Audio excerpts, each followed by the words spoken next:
Here's your host, Giuseppe Grammatico, the franchise guide. You get every moment that happens, whether it's a positive interaction or a negative interaction, from when we signed with Mark and we aired on Shark Tank. You can imagine our sales volume exploded when we aired on the show, right? So what we were doing on Tuesday as compared to Friday night when we aired was thousands of percentage points incrementally increased. So I don't know if I said that properly. It increased exponentially from here to a lot that I couldn't even imagine, couldn't fathom the sales volume, which was a great thing. But when we started to do all that volume, obviously there was more customer care issues. There was more, inquiries. There were more, issues that when you go from doing 100 orders a day to 1,000, let's just say for round numbers, you're opening yourself up to more of that cynic or skeptic or, the hater, so to speak.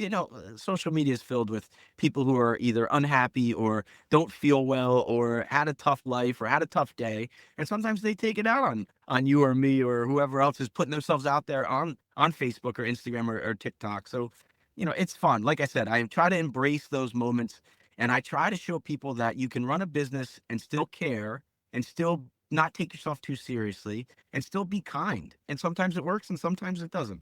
So I like that. I couldn't agree more. And it bothered me. It was easier said now that I've gone through it, but I completely get it, understand. And I had similar to you, that imposter syndrome, right? Just felt like, wow, what are people going to say if I say this or that? Well, if you don't have an opinion, if you don't put yourself out there, first off, no one's going to see it. So, that's the risk you take. But anyway, it's totally worth it. So I guess, I've seen even deals on Shark Tank, whether they happen or not, just the exposure is huge. So I guess it was a good experience overall to test the systems, right? Because now you got volume, you got more customer service, whether they're complaints, maybe questions on usage, returns, and things like that. So what did that look like? Did you have to change production, build out a brand new team to support all this? We were able to telescope what we had pretty quickly. The biggest thing I was concerned about is we couldn't replicate. I did a stress test. We're built on a Shopify platform. Obviously, it's one of the standard names in e-commerce. They were great. We did some stress testing. I built the site myself. I'm a graphic designer by trade. I've been working in the industry for a long time, enough to work my way through certain things. I'm by no means a Shopify developer or e-commerce platform developer. I figured it out just like we all do as small business owners. We wear a lot of different hats. I'm an artist by trade and a graphic designer. So the image part and the marketing part was easy, but staying on topic here about stress tests, the night before we aired, we had a party planned. I've gotten to know a lot of Shark Tank founders, right, that have been on the show. And I would say most of them elected to have a party and celebrate the event, right, with family and friends. Some of them said things like, nope, I was sitting in my office. I was monitoring my web statistics. I couldn't imagine doing that. We worked so hard to get to that point. Relax, have some fun, share it with the people that you love, the people that have helped you get to that point. I looked around the bar where we were at. It's a local place, the Manahawkin Road Ale House on Manahawkin Road in Brick, New Jersey. Oh, exactly what it is, yeah. It's owned by a great small business owner and his family. They're great people in this town. They're local guys, Ocean and Monmouth County. Being able to share that event with them, with their families, with my families, with all the guys I play soccer with and their wives and kids. My children were there. My father was there. Unfortunately, my mother has passed away, but she was a big inspiration. Right. Maybe we talk about this next, but I wear her medic alert bracelet around my neck because she motivates me. She was my hero. She was my idol. She was my biggest cheerleader. And she was there with me too. But when you start a business, as you know, it's more than just profits and losses. It's more than balance sheets and ledgers.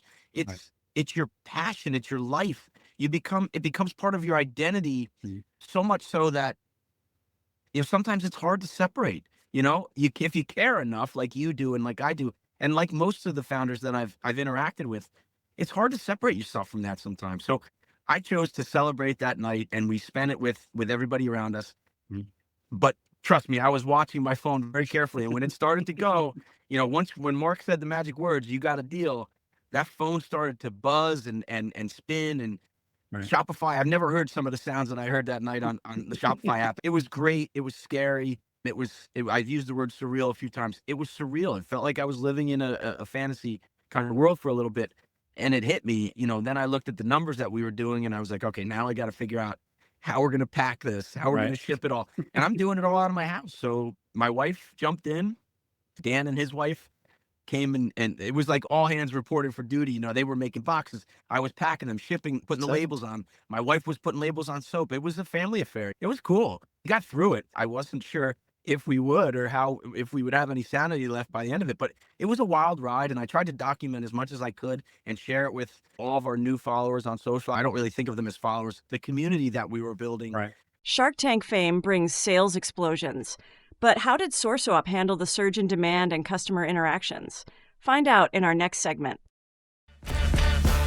Thanks for tuning in. If you want to learn how to make the transition from corporate to owning your franchise, join Giuseppe on the next episode. You can also follow on all social media platforms and achieve financial and time freedom today.